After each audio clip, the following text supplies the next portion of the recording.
Hi, we're talking today with Andrew Tiffin, who is senior economist at the International Monetary Fund and focusing on Africa. I understand, Andrew, that you have a report coming out in October. Could you tell us about the report? We do, thank you. It's very nice to have the opportunity to talk to you. So we are launching our report along with in the context of the annual meetings. I guess the overall theme of this meetings is somewhat downbeat. The overall sort of theme is storm clouds are gathering and we may not have seen the worst. The worst may be yet to come. Now for Sub-Saharan Africa, that is particularly worrying because we were just on the cusp of a recovery towards the end of 2021, which has been interrupted. Globally, growth is falling sharply. 1/3 of the world's economies will probably see a recession next year, and inflation has been a lot higher and a lot more persistent than we had anticipated. Now, for Sub-Saharan Africa, inflation is one thing, but what's of particular concern is rising food and fuel prices.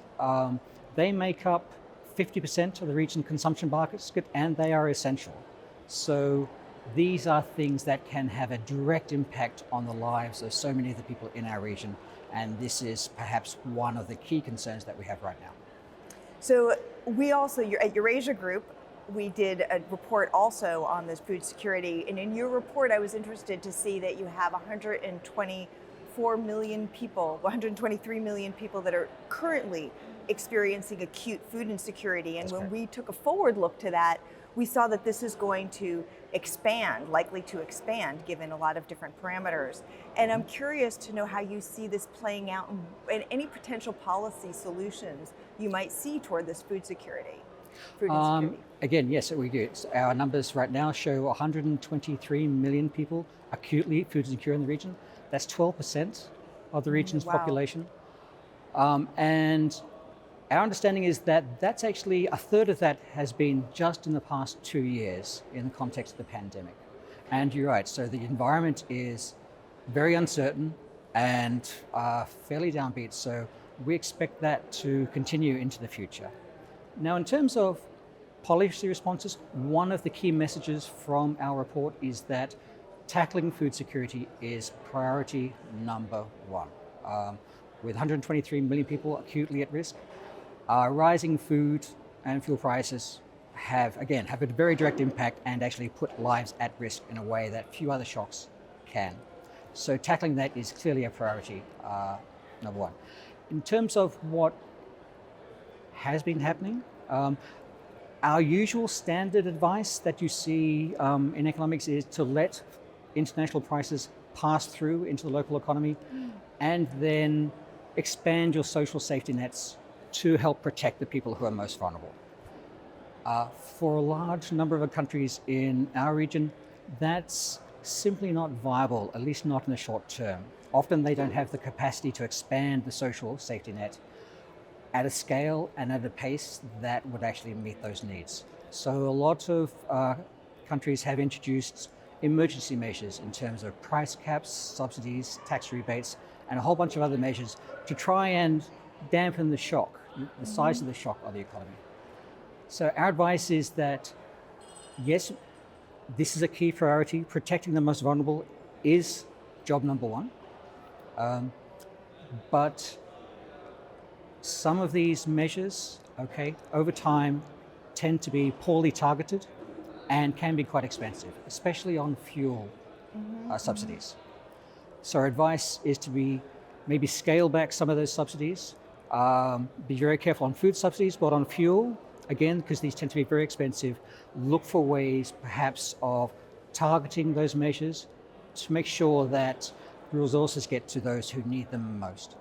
So broad-based sometimes can just not be as efficient as if you're really thinking through these policy measures and making them very Exactly targeted right. And one of the things that we have in this report is that this is perhaps the most challenging policy environment that our authorities have seen in a generation, and that there are so many difficult trade-offs going on. In this case, the first best is simply not available for many cases, so a lot of the discussion is about what's what's viable as a second best alternative, and how can we then adjust those to make sure that they're not overly costly, Right. and to make sure that they are helping the people who need help the most. Right. And I want to shift this a little bit over toward the energy transition. I know that was another subsector inside of your report.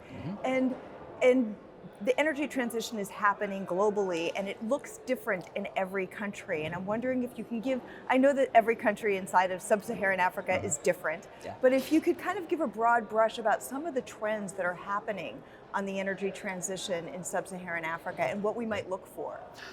Broad brush, I mean, I think this is probably going to be an issue that will gain more and more traction and discussion over the next few years. In the next 10, 20 years, the global population is going to increase from about 8 billion to about 10 billion. Half of that is going to come from Africa. Africa is going to be the fastest growing region in the world, okay? It will also have implications for their demand for energy. Right now, the region accounts for 6% of the world's energy demand. Clearly, that's about to change. As a backdrop to that, if we want to keep global warming to less than 1.5 degrees Celsius, we have a certain amount of emissions that we can release into the atmosphere. We have an overall carbon budget. Latest estimates suggest that we have already spent 85% of their budget. We have 15% of their budget remaining. So in the case of Africa, where energy demand is going to be increasing, but against a backdrop where globally we cannot afford that to be carbon intensive, okay, this is the challenge that we're going to be seeing going forward. And I guess the takeaway is that as we think about a global solution to climate change, any globally viable discussion has to take into account Africa's concerns and needs, because without that, there simply is no solution. And as you're talking about this and this enormous growth that's about to go in Africa, that Africa will be experiencing, I'm wondering what that's going to look like. I mean, I've heard it's going to be a lot of urbanization. I understand a lot of urbanization. And then which sectors, which areas are going to be expanding? I mean, there has to be new jobs, there has to be new construction. What are you seeing this is going to look like in terms of the economies in Sub-Saharan Africa? I think our estimates is probably broad-based. Certainly energy.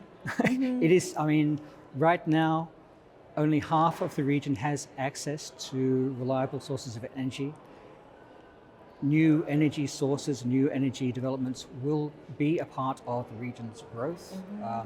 And so a lot of the studies that we see showing that moving away from the old fossil fuel sources to capitalize on the region's pretty enviable renewable resources, that's going to be a huge generator of jobs, of sustainable growth and prosperity for the region. And it would also unlock a lot of growth in a whole bunch of other areas. So this is like a key bottleneck for the economy as a whole, but certainly one of the sectors that will gain probably perhaps the most attention going forward. Well, thank you so much for joining us. It's been a pleasure to meet you and to talk with you today. Andrew Tiffin from IMF, thank you so much. It's been an absolute pleasure. Thank you for your time.